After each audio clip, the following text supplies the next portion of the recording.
It didn't begin with missiles. It didn't begin with Hamas or Hezbollah.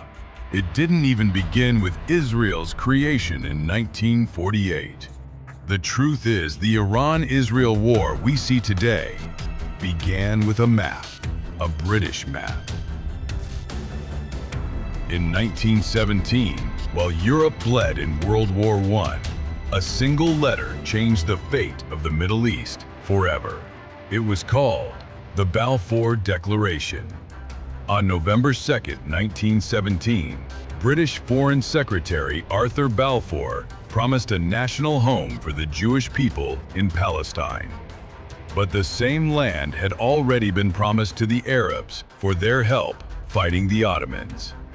Betrayal, colonial ambition, divide and rule. That's where it all began. After World War I, Britain seized control of Palestine under the League of Nations. Jewish immigration surged, backed by Western powers. Arabs, watching their homeland vanish, revolted in 1936 and again in 1948 when the British left and Israel declared independence. In May 1948, David Ben-Gurion stood before the world and declared a Jewish state. But to Palestinians, it was Nakba, the catastrophe. Over 700,000 people displaced, entire villages erased.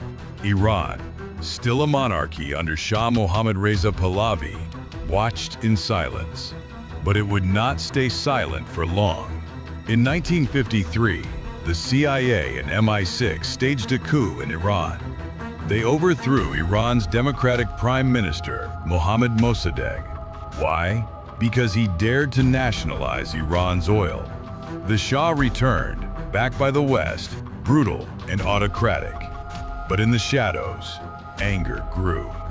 It wasn't just oil, it was humiliation, and it would explode in 1979. In February 1979, Iran erupted. The Shah fled. Ayatollah Khomeini returned from exile to lead the Islamic Revolution. America lost its closest ally in the region overnight, and Iran declared Israel its enemy. The old empire had fallen. A new one rose, built on defiance, martyrdom, and a hatred of the West. From this point forward, Iran and Israel were set on a collision course. Israel invaded Lebanon in 1982. Iran responded by backing Hezbollah, a militant group sworn to destroy Israel. In Gaza, Iran later armed Hamas. In Syria, it propped up Bashar al-Assad. A shadow war emerged. Covert attacks, assassinations, bombings. Iran trained proxies. Israel targeted scientists, and the world barely noticed. In 2002, satellite photos shocked the world. Iran, it seemed, was enriching uranium fast. Israel threatened preemptive strikes. Iran warned of total war. In 2015, a deal, the JCPOA, offered hope. But in 2018, President Trump withdrew. The region lurched back toward fire.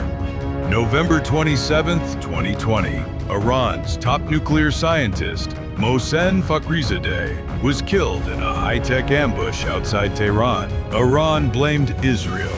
The world held its breath. That same year, something unexpected happened. The Abraham Accords. Israel normalized relations with the UAE, Bahrain, and others. It was meant to isolate Iran. Instead, it hardened its resolve.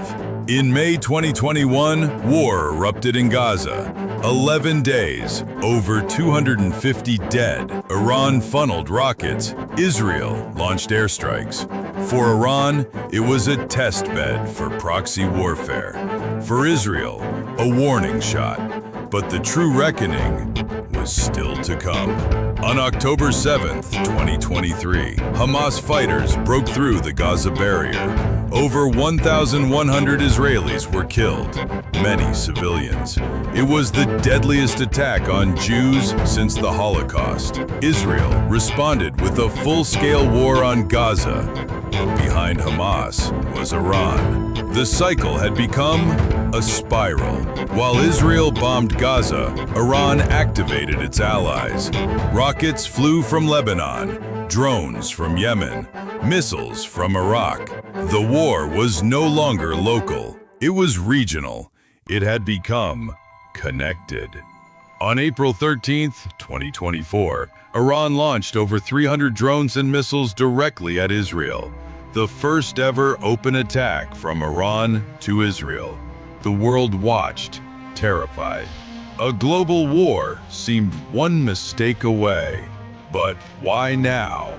Because the war had always been brewing. Since 1917, the United States sits at the heart of this storm. It funded Israel, armed Saudi Arabia, and toppled Iran's democracy in 1953.